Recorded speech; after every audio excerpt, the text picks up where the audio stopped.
Hey, Doc John, the Entrepreneur Professor here. If you are an entrepreneur or a founder and you're thinking, I would love to create a brand that is sustainable and also socially conscious, but it's sometimes hard to figure out, is that even possible to do when you're just getting started?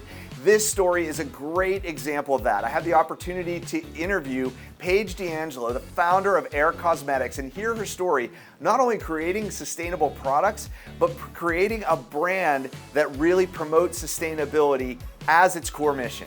So there are an estimated 106 million daily mascara users in the United States alone, and mascara typically expires after 6 to 12 months. So you can estimate there's roughly 212 million plastic containers added to our landfills each year. And we know plastic, it's one of the hardest ways to decompose. It releases toxic pollutants into our atmosphere as it decays.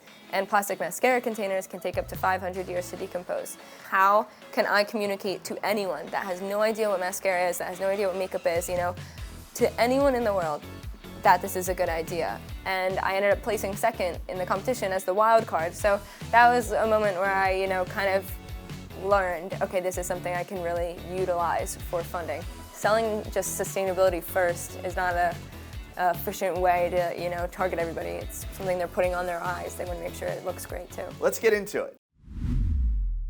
I'm really excited to have Paige DeAngelo, the founder of Aer Cosmetics. Paige, thanks for being here. Thank you for having me. I'm excited to be here and be behind the camera, not watching your videos. Your story is really the startup journey that everybody thinks about, kind of idea, and then really bringing it forward and fundraising and building product and customer. I'd love to just have you tell your story. Just kind of bring us to the beginning and walk us through it. Yeah, so a little bit about me. I'm a dancer. I've danced my entire life. And because of dance, I learned how to do my own makeup, a full face of makeup when I was about 8 years old. So dance and makeup have intertwined my entire life.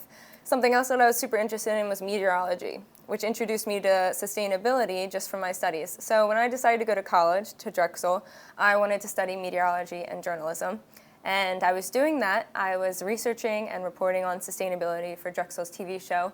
And I was doing a report on individual waste, how college students can reduce their waste, how it's so easy, but I was being a complete hypocrite. I wasn't applying any of those practices. So I thought, my makeup is my biggest waste. What product is out there that can, help reduce that, specifically mascara? So I thought of this idea that would have already existed. I went online and Googled it as if I was going to buy it, and I realized that it didn't exist. So that's kind of what the foundation of the idea was, and what I thought of was a dissolving mascara tablet. So instead of the containers that you get and you throw out, after every 3 to 6 months, I thought, why isn't there a formula that holds the shape of a tablet and is dissolvable so you can refill it instead of throwing it out? So I thought of it back then as a meteorology student, and now here I am today working on it full time. Nice, that's awesome. Now, as I recall, this is an idea that almost came out of the pandemic. Everyone was locked down. Tell us a little bit about that experience. Yeah, so I was in the, it was the heart of the pandemic. It was like newly 2021, and I actually was trying to get a co-op for my meteorology pursuits. I wanted to work, at a local news station under a chief meteorologist, but again, the pandemic, there was nothing hiring. So what I thought, I took my mascara idea, I talked with my academic advisor, and she told me about the entrepreneurship co-op at Drexel. And this is kind of the pinpoint of what started it all, and I had no idea what was going to come out of this. But Drexel has an entrepreneurship co-op, as you know, where it allows the students to work on their business full time. So I applied for that just with this, seed of an idea and really makeshift prototype that was $20, and I got the scholarship. So I started working on it full time from then, and I kind of pivoted everything. It was the pandemic, so anything was, nothing was predictable, and I took that and made the best out of that. Why don't we try everything? Anything can happen at any point, so why don't I give this crazy idea a shot? Yeah, that's excellent. So talk about how you formulated figured out the product, because I think that was a really interesting journey, and just from day one to what it is today. Yeah, so day one, it's ingrained in my head. It was May 18th, 2021. I was sitting in my room. I thought of the idea when I was actually filling out the entrepreneurship co-op application. That application questionnaire is really what honed in on what this product was, the dissolving refillable mascara tablet. I had $22 in my bank account. I said, I like to do things a little impulsively. I wanted to see it. I wanted to see it in my hands right then and there. I wanted to see if it worked.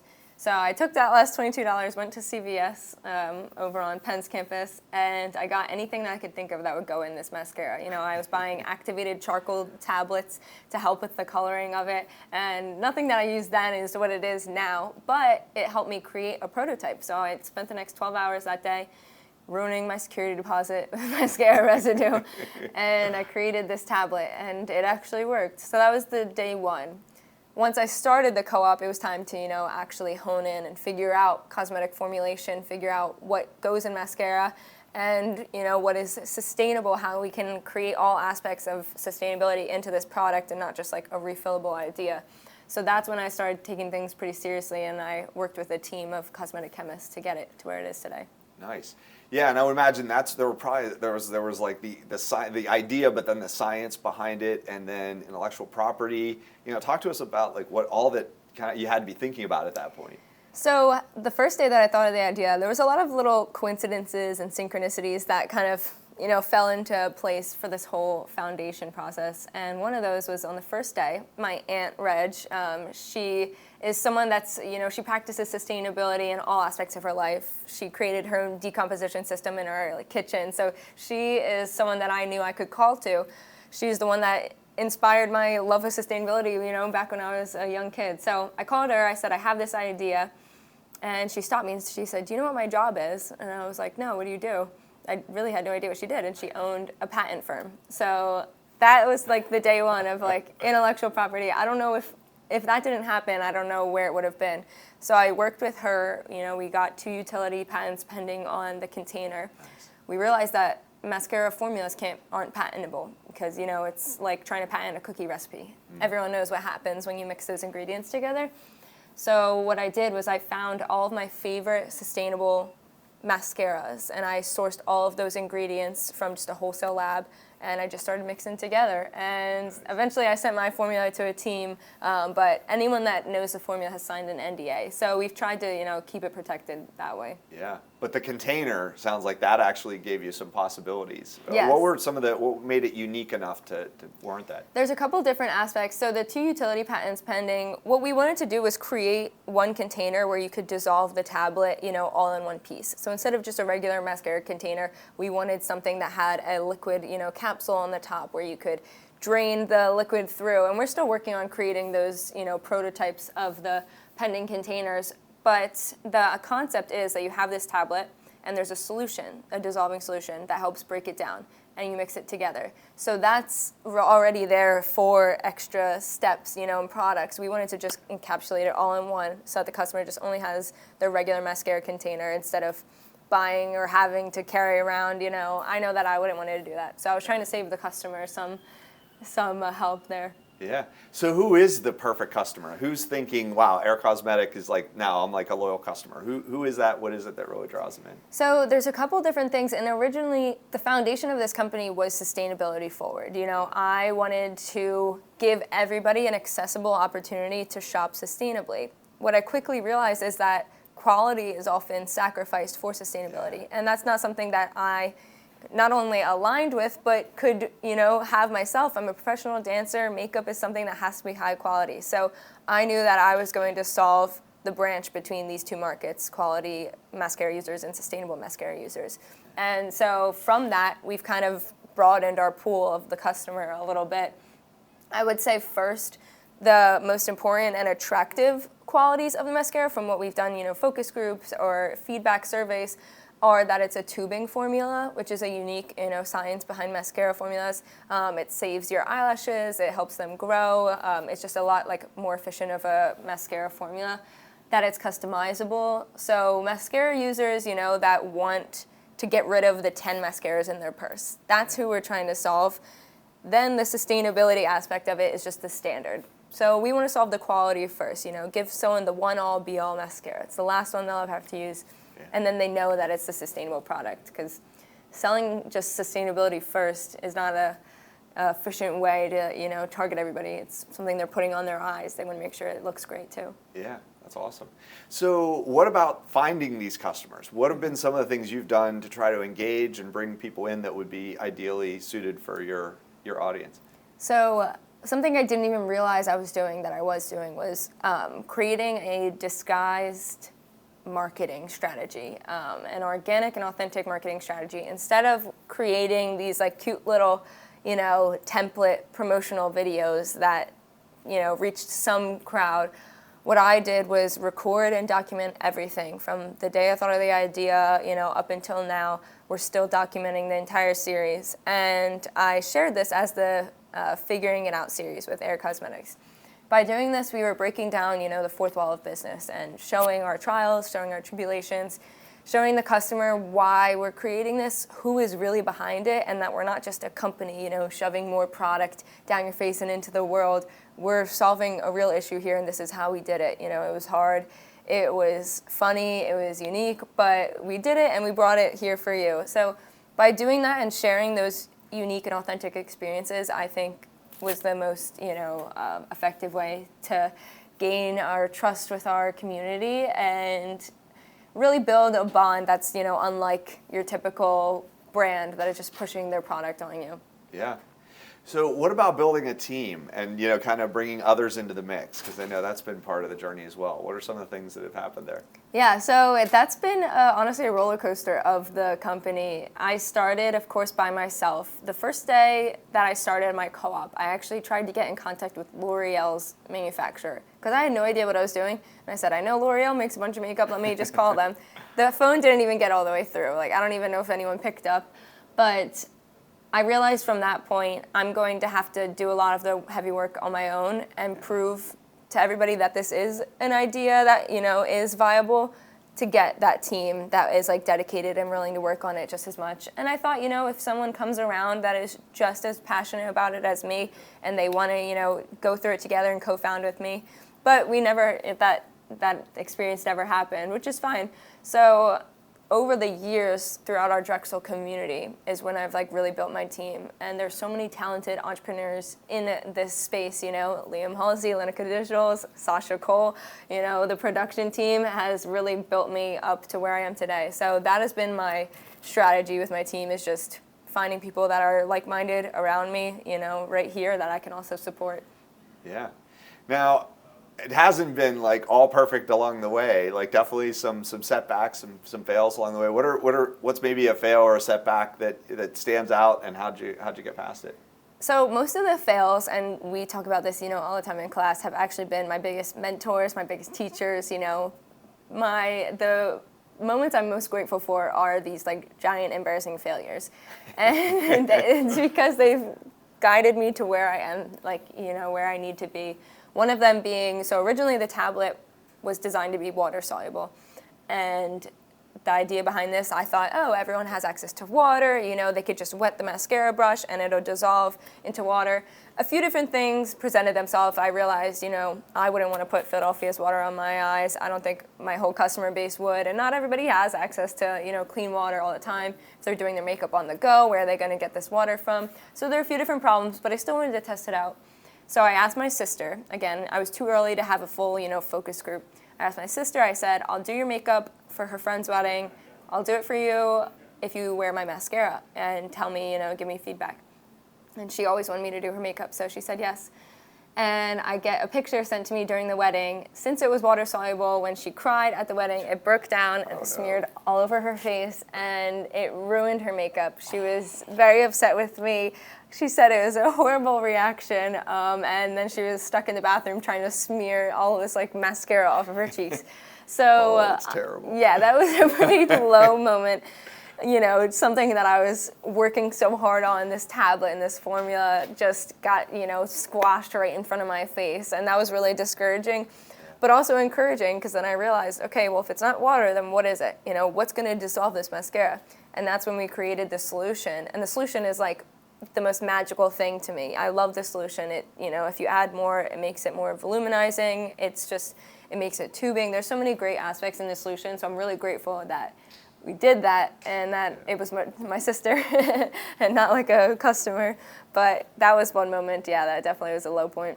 Yeah. Well, and I've heard you even talk about that innovation it's customizable. It's almost a differentiator. Yeah. That's something that came out of a failure. Yeah, and it's one of our top, marketing aspects too, that other mascaras can't say they can do, There isn't another mascara that's customizable out there on the market. So it created a whole new branch of just competitive, diversion that we're using now. Yeah.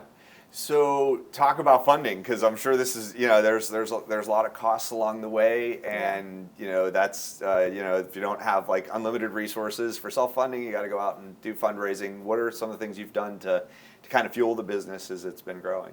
So it started with Drexel's Entrepreneurship Co-op.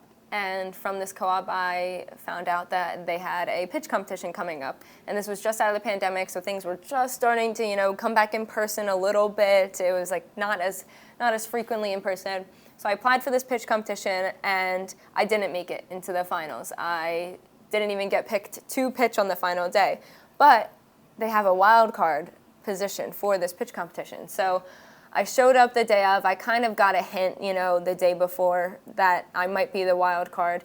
So basically, I didn't make it to the final round. I did a fast pitch competition the day before. I started trying to pitch this. I didn't win the pitch competition, the fast pitch competition. I was just feeling discouraged, like, oh man, how do I communicate this idea to people? I was chosen as the wild card. I pulled an all-nighter, just focusing on how can I communicate to anyone that has no idea what mascara is, that has no idea what makeup is, to anyone in the world that this is a good idea. And I ended up placing second in the competition as the wild card. So that was a moment where I, kind of learned, okay, this is something I can really utilize for funding.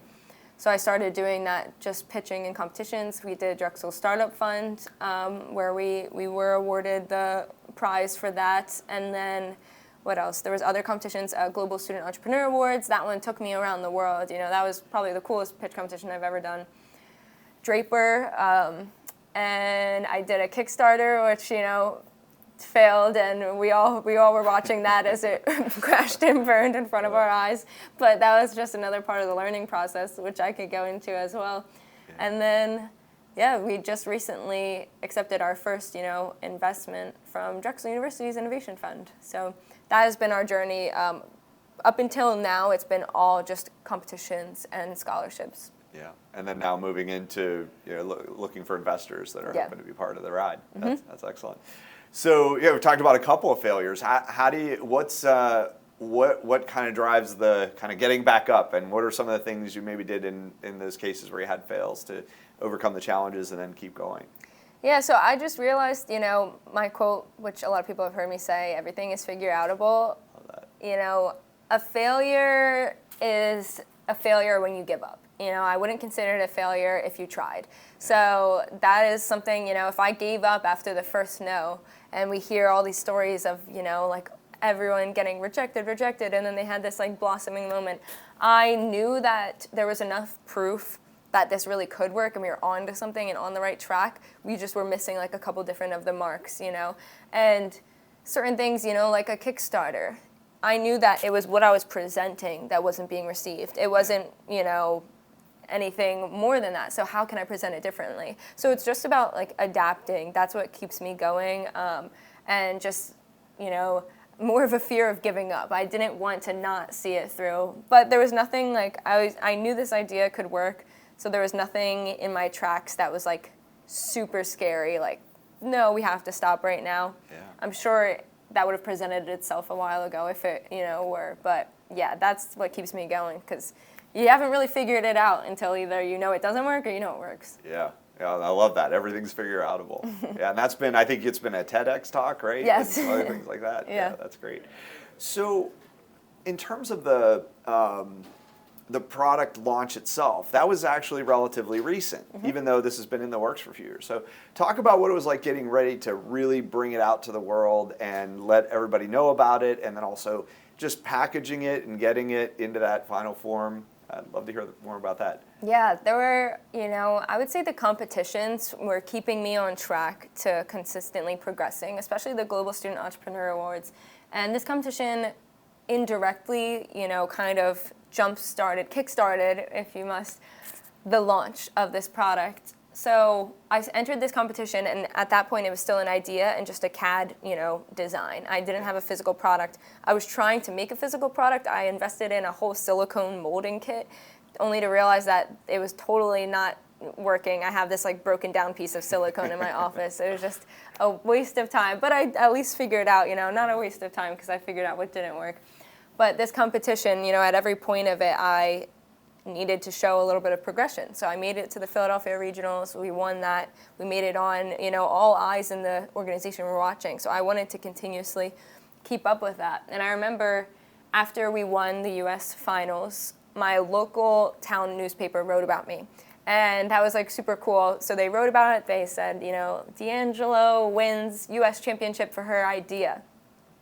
I was like, this is awesome. I still didn't even have like a finalized container. That was like the biggest roadblock. And I, was on spring break with my friends, and I got a call from the producer of Fox 29 that they wanted me in the next following Monday morning to demonstrate my product.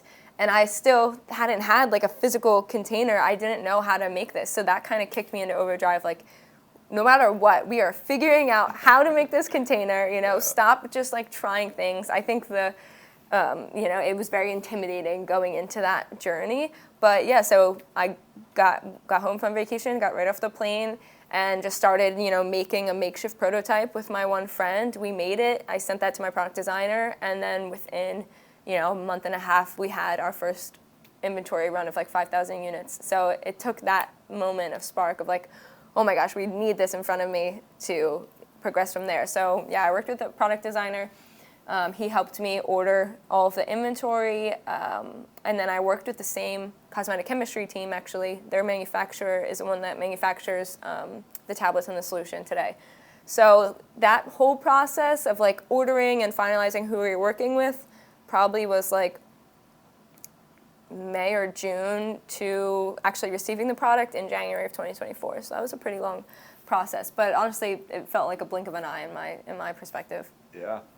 And then as you've launched it, what kind of channels have you focused on to actually get it out into the market?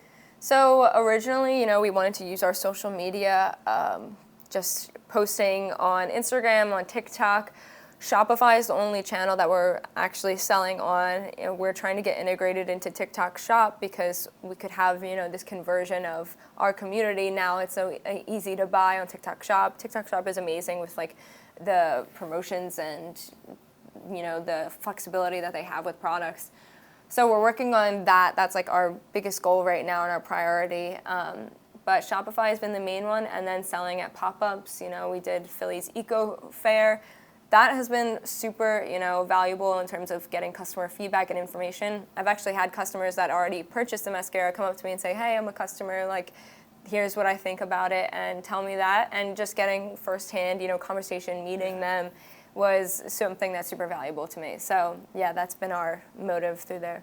Yeah, say a little more about that customer development process and just engaging customers, getting input and gaining insight from it. Yeah, what I realized is we have to be super, humble in this stage because we're making a lot of assumptions.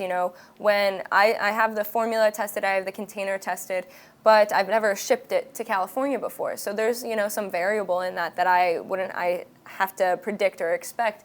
Yeah. And so working with our first round of customers, saying, we would love to work with you just as much as like you want to explore this product. If you're passionate and excited about this product, being open and honest with feedback is something that's super valuable to us. So like any customer feedback is like literally just like the best thing that could help us progress and consistently grow. So something we've done, to reward that is offering like a survey that they get a free refill kit. We're more willing to, hanker down and just offer a clean slate with our customers. So we want to help bring their feedback in, show them that we're actually changing it, that it's valuable, sending them free kits back to see what they think about new iterations. That's kind of what we're using with our customer development in the first stage, just kind of making it a team effort. Most of the people that have found this have been like super passionate about this idea. We've gotten emails like, this is so cool, I don't know why it hasn't been done before, I'm super excited about it. Those are the people that I, stick to and say, hey, keep testing it. We'll keep sending you like the new iterations. Give us your honest feedback. Yeah. And yeah, that's helped us grow. Honesty is the best policy. That's helped us a ton. That's great. Have you engaged much with like influencers or those in the sustainability space to kind of help? Yeah, so it was something that, I was actually holding off on as I did influencer marketing myself from an influencer's end for years before I created the product. So I saw some pros and cons to it, I saw where it can really just not actually give you any, productivity from an influencer. There's some cases where it's like really awesome and really beneficial, and there's some cases where it isn't. So I'm very careful about how I want to navigate that. So for the first round, we actually just wanted to get our customers' feedback. We wanted to make the tweaks that we can.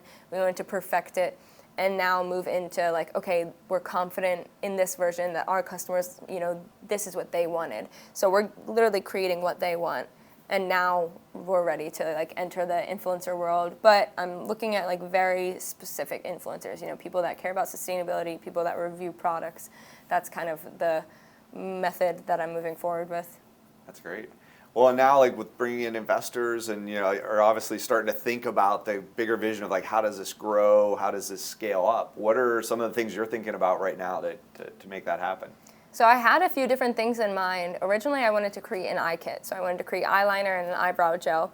But the customers were commenting on our social media that they wanted different shades of the mascara. So they wanted a brown mascara, a red mascara. Some wanted a clear mascara, which might be a little bit difficult to figure out, but everything's figure outable. So since that is a priority for the customers, it's a priority for me. And that's what we're moving forward with right now. And we're also realizing that we need to create a cleaning kit. So a cleaning kit that pairs specifically, with our mascara. Right now, we're leaving it to the customers and the products that they have at home. But we realized that we could do it a lot more efficiently and make a lot more of a consistent customer experience if we provide the cleaning kit for them.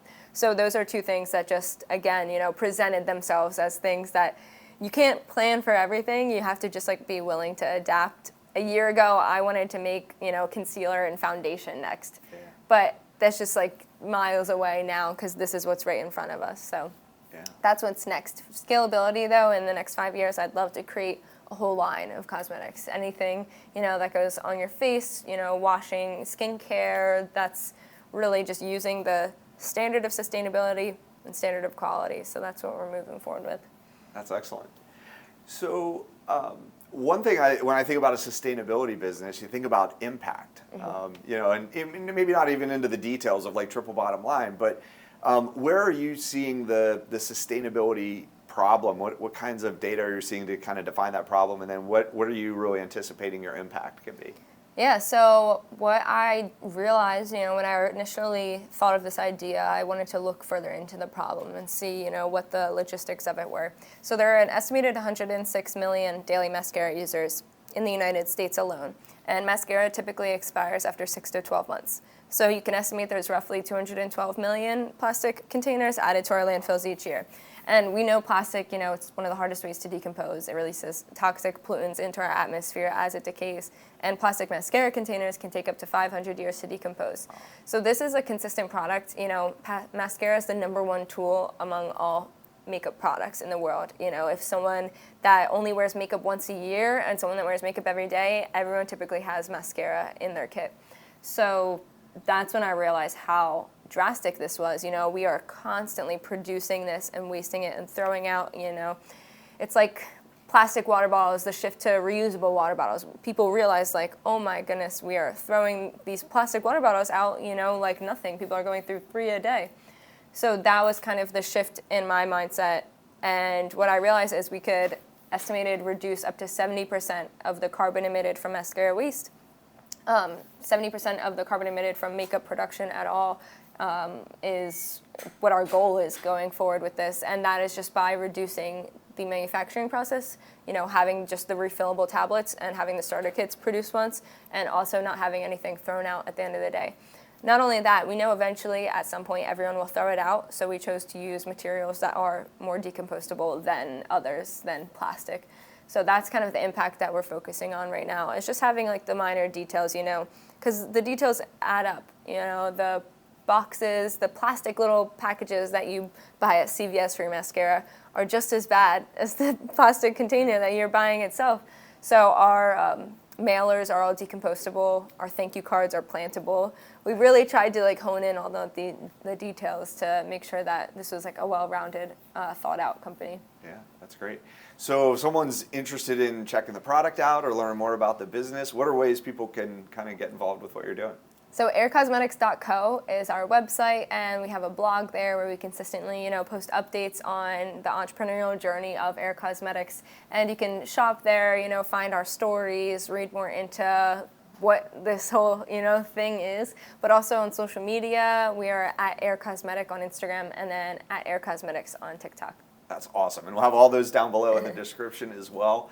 I'd be interested to know, you're, maybe halfway along your journey or somewhere along your journey. If someone were thinking about becoming an entrepreneur today, just getting started, what advice might you have for them?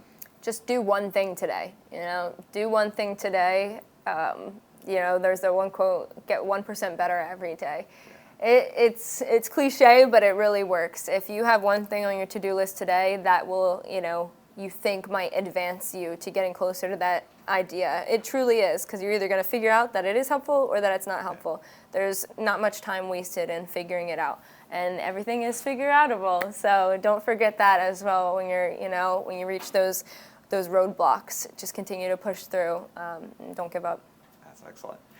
Well, you've seen my channel that I love film, and I particularly love films about founders. Any favorite founder films for you? Oh man, well we were just talking about the Lamborghini. I think that one is a really cool story because it's kind of a hero's journey, someone that was looked down upon. I kind of relate to that because no one would really see me in the beginning of this journey as someone they were confident in, to create this whole business. I was a dancer, I was an influencer. Those things apparently weren't intermingled. So I love that story of Lamborghini and how he was just seen as like a farmer, a tractor trailer driver. Tractor builder. Right? Yes, yeah, and how he took that and he made it into one of the most, luxurious brands in the world. That's a cool story for me. I love it. Well, thanks for being here and thanks for sharing your story. It's really excellent. Thank you for having me. If you like interviews like this, or you're an aspiring entrepreneur and looking for content to help you to launch, grow, and thrive in your endeavor, this channel's for you. Be sure to subscribe and click the notification bell to see what's coming next.